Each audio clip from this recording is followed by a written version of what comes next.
Hey everyone, so One Piece chapter 1106 just came out, and this is setting up to be one of the most exciting climaxes we've ever had for a One Piece arc, largely because I find it to be so unpredictable. I feel like every chapter people are swapping opinions. Is Sanji going to be fighting Kizaru? Is Kizaru going to be swapping sides? Is Luffy going to be fighting Saturn? Is Kuma going to be fighting Saturn? Who's going to show up? Is it the Revolutionaries? Is it the Grand Fleet? Turns out to be the Giants of all people, which I don't think anybody was predicting, at least not that I saw. I think that the direction that this story arc is going, there's almost no way to figure out where the landing point is going to be. All we know is that this is going to go down as a huge incident. It already feels like a really huge incident. I mean, it's a Buster Call of all things, and it involves an admiral as well as one of the 5 most important known celestial dragons in the world. Obviously, people don't know about Imu, but in general, you could just call this the incident as is. The question remains, is there something even bigger around the corner? Because we really are just scratching the tip of the iceberg. The ancient robot hasn't even woken up yet fully. So there's just so many question marks heading into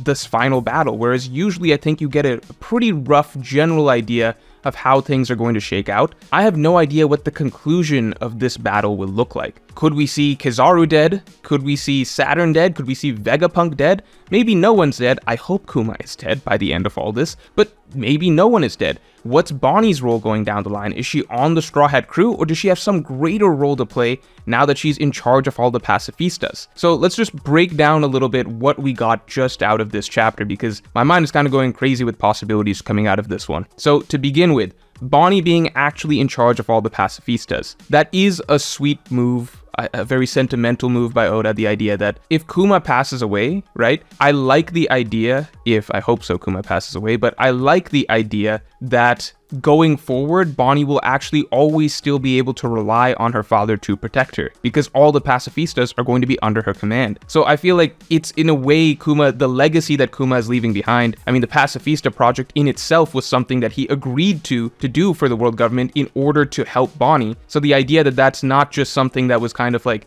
an evil act that Kuma had to do in order to do something good for his daughter.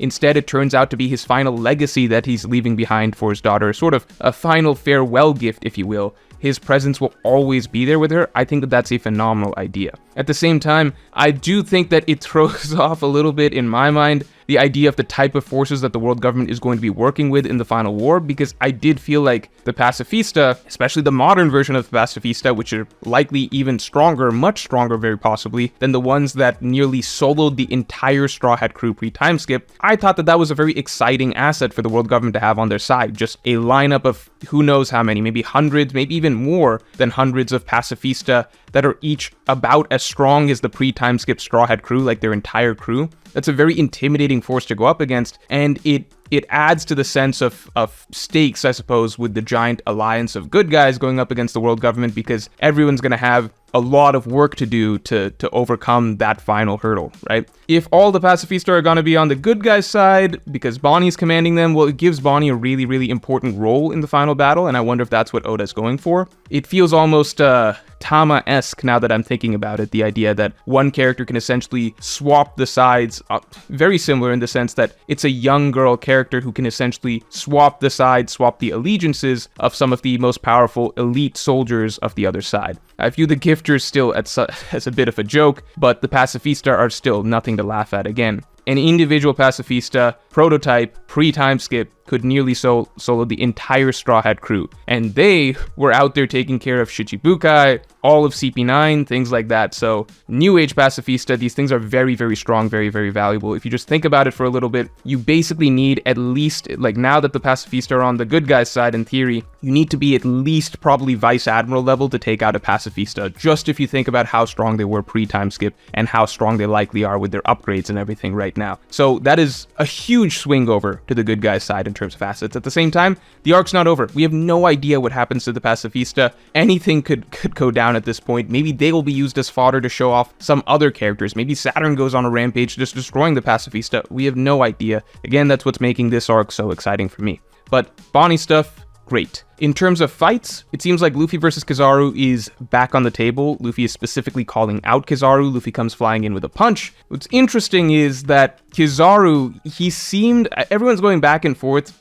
It's sad that everyone's going back and forth so much because of power scaling. Like, that seems to be the primary motivator. People are really, really bent on trying to figure out just how hard Kizaru is trying to actually execute his mission here, because people really want to be able to judge how much weight to put into Luffy's feats against Kizaru here. And it's as though every chapter just goes back and forth. It's like, oh, Kizaru gave Luffy the food. That means that we throw out everything that Luffy did against Kizaru beforehand because he was faking it, right? And then now it's like, okay, Kizaru seems to be taking this very seriously. Might have been legitimately about to kill Bonnie and Vegapunk. Therefore, Luffy's win over Kizaru earlier should be taken 100% legitimate. It's just like, let's just let this character storyline play out, I suppose. I feel like there's more important things, at least in this regard. You know, let's just be happy we're getting to see Luffy and Kizaru fight at all, because for the longest time we wanted to see how Luffy would do against an Admiral, and this is the perfect one for him to match up against, because as we saw before, we could see a lot of creative use of their abilities, and the drama that's slowly developing out of it is very interesting. What I want to see the most is how, if at all, Luffy can sway Kizaru's opinions, because Luffy represents the exact opposite of who Kizaru is. Kizaru has his own wants and emotions and personal connections, but he sets those aside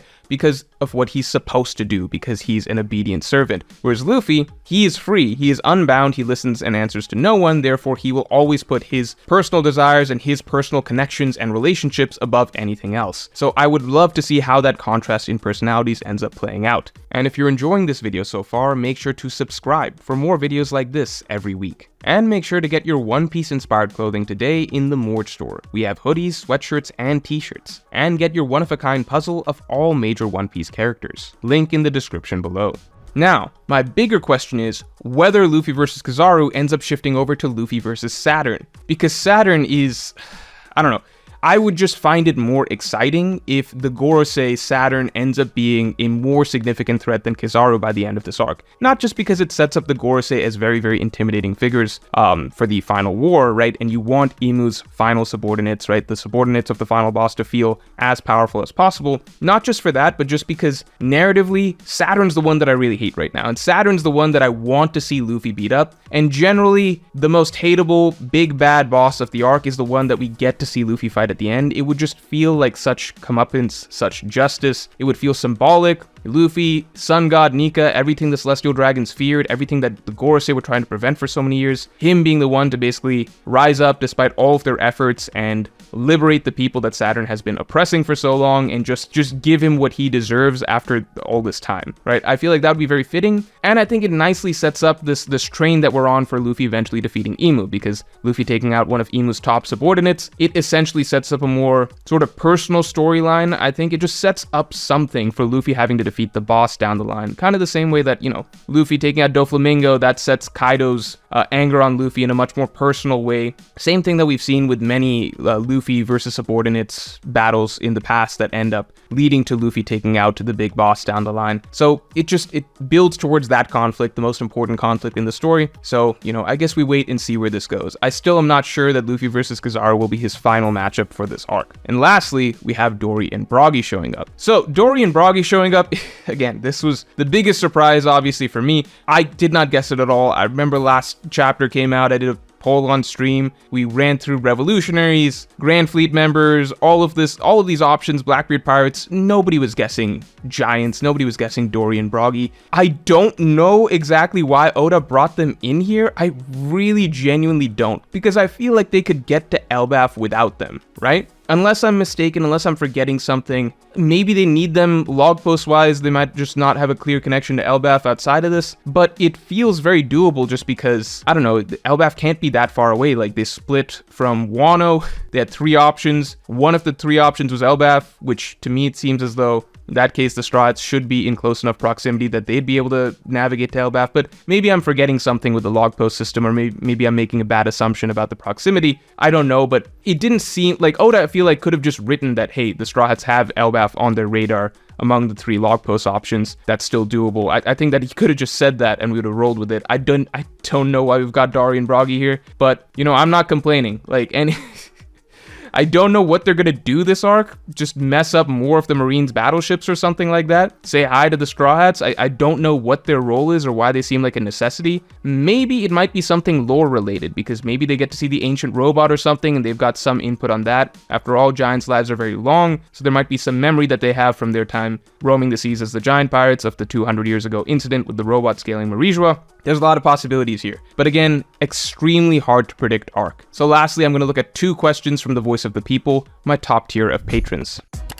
So firstly, Justin Holland says that the Giants knowing of Nika makes sense. It just makes you wonder if there are even more races and factions that await Joy Boy/Nika's return, and if Luffy, as the next bearer of the Nika and Joy Boy legacy, being made public, likely by Morgans, will get them to come out of the woodworks. So for this, I'm going to give a very simple answer, which is watch out for next week's video. Next week's video, I'm going to be breaking down the history that all the races seem to have with Nika, because what's so interesting is that we only really heard the word Nika really late in the game, but at the same time you can see trace pieces of it, and I don't think that Oda was just subtly trying to hide it and not have the fishmen mention it or something like that. I think there's clear differences in the level of knowledge that each race seems to have regarding this original story of the Sun God and Nika, and you can see varying levels of influence, but they're all influenced by the legend in some way. It's just that it does not seem like all of them are fully aware of the actual origin of it being the story of Nika, this dancing warrior of liberation.